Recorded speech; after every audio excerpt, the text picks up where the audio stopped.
Hello and welcome to WCCF Tech once again, and you know where you can get all the best hardware unboxings, reviews and news. It's right here. And to demonstrate that, we've got a brand new unboxing for you today of the Xbox Series S. Now, I'm sure a lot of you have seen a lot about the Xbox Series X in the media recently, but not much about its little brother here. So let's open the box up, take a look. Just to be clear, this has been sent to us by Microsoft, of course. Thank you very much, Microsoft. And I have not had the pleasure of looking inside quite yet, so I'm pretty excited about this. Let's take a look. Before we jump in, quite clearly we can see nice, clean, white packaging, nice design, new controller on the box. It looks sleek. On the back we got, well, a whole host of brand new games we'll be playing. Power Your Dreams, it says. We got Halo Infinite, Fortnite, Cyberpunk. What else do you need? Okay, here we go. Beautiful. Okay, that's really cool. We got some like a packaging just to make it nice and soft so it doesn't get damaged and transfer. It says Xbox on it, which I like. The actual box the whole thing came in actually has an Xbox logo on it, and wow, Power Your Dreams. You can actually see the size of the console here. Wow. We all knew it was small. I didn't know it was this small. That's pretty crazy. Let's take off the packaging. It is difficult to see that as anything other than a very, very small console indeed. Wow.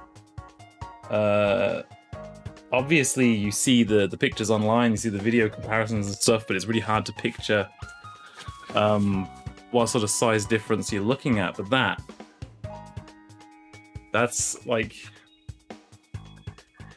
this is basically the most impressed I've been by the size of a home console since the original Nintendo Wii, you know? Like, and there's no disk drive in this one.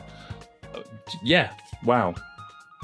Like, nice big vent here for cooling, and it just feels somehow minuscule. Very, very impressive indeed. There's a rubber feet on this side here, so it can be positioned like this.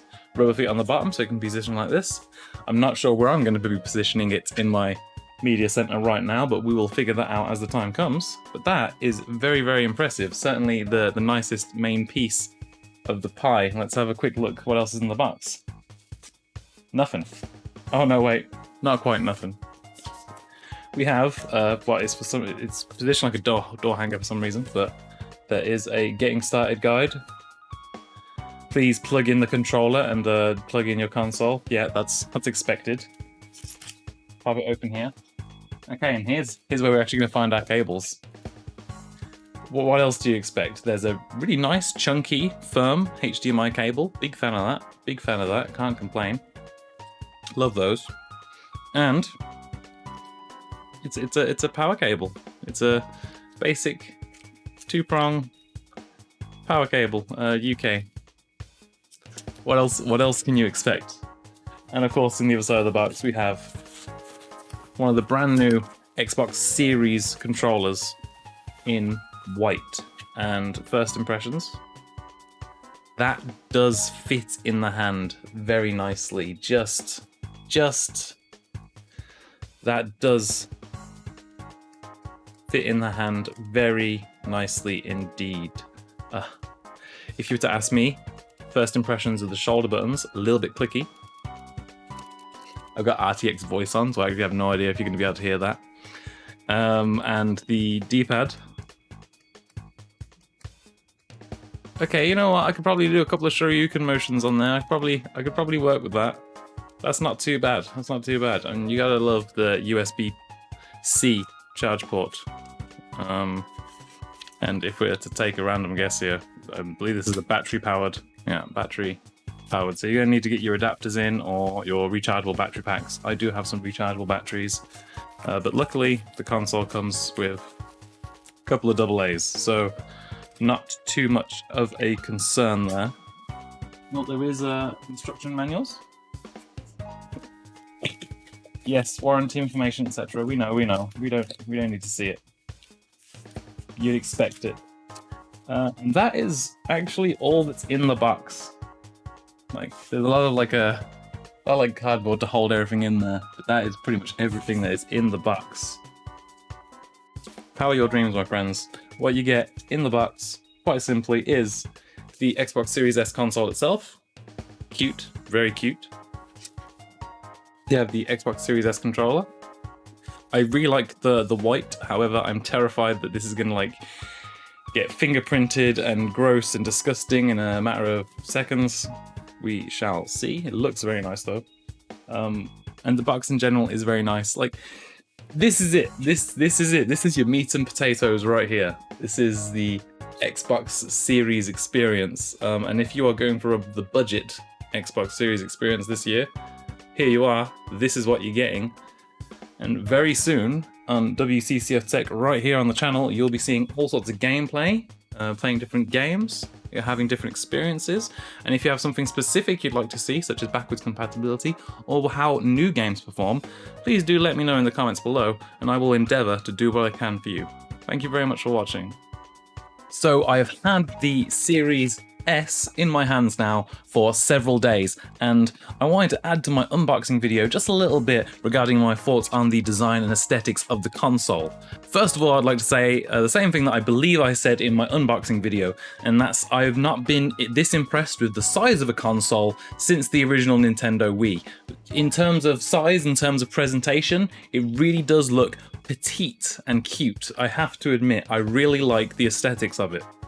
The single black ring on the top, which is meant to denote the exhaust fan, I think that's very smart. It's going to prevent people from putting things on top of it, for one, but also it looks very stylish. It suits the rest of the system. It suits the small black connectivity button and, of course, the round Xbox logo. It all just looks very, very sleek, stylish, uniform. I really like it a lot. On the back, of course, we have the I/O of the system, and this won't surprise absolutely anyone in the world. We've got the Ethernet 2 super speed USB ports, HDMI port 2.1, of course, the the storage expansion for your Western Digital SSDs, and your power input. No surprise there. I do like the fact that they have included the same thing they've included in the Series X console, and that is the small bumps, braille-like indicators, so people with impairments on vision or just can't see the back of their system when plugging cables in, more easily be able to see what's what. Also, very smart. I like what Xbox has done here. There are air vents here and here on both sides of the console. Those are what I assume to be your intakes. It looks like there's also an intake above the storage expansion. That might be because the storage expansion on the Series X from previews has been known to be fairly hot. I haven't played with the Series X myself, only in the Series S, so I can't comment on that. But if you do want to have the console stood horizontally and this lower air vent gets blocked off a bit, there is one on the side here. So you see that Microsoft have already thought if you're going to have it in either position, you can have something decent in the way of ventilation, which is very important. Of course, you don't want this console getting too hot. Just as a stylistic note, on the back, there is a tiny, tiny little, almost an Easter egg from the team on the bottom of the console. It says Xbox and a line across, and it says, "Hello from Seattle." And obviously that's from the Xbox design team based in Seattle. And that's just a very, very cute little look there. If we take the camera really close to the top vent, you'll probably be able to see just about underneath it there's a fan there. However, can't look too much into the internals. And same on the side of the system, it actually looks like there's like a couple of centimeters on each side when you look in from the vents of like extra space, and perhaps the Wi-Fi card on the right side here. So maybe they could have shaved off even more space off this console, but to be honest, it's already so sleek and small, it's kind of unnecessary. It's like I said, I feel like it's one of the smallest systems since the Nintendo Wii, and that's very nice. So I gotta admit, I like the console a lot. And a few thoughts on the controller itself. I think I've already said that I like the textures back, I like the triggers, I like the buttons. Everything's really, really nice and stylish and sleek on this controller. It fits in my hands just well. It is, as we've heard, a tiny bit smaller than the other controller, but it fits in my hands very, very nicely. The sticks feel nicely textured, pretty much the same as the Xbox One controller, of course, but I have to admit, the Series S controller is now officially a favorite of mine, and I believe I'll be using it a lot for PC games going forward.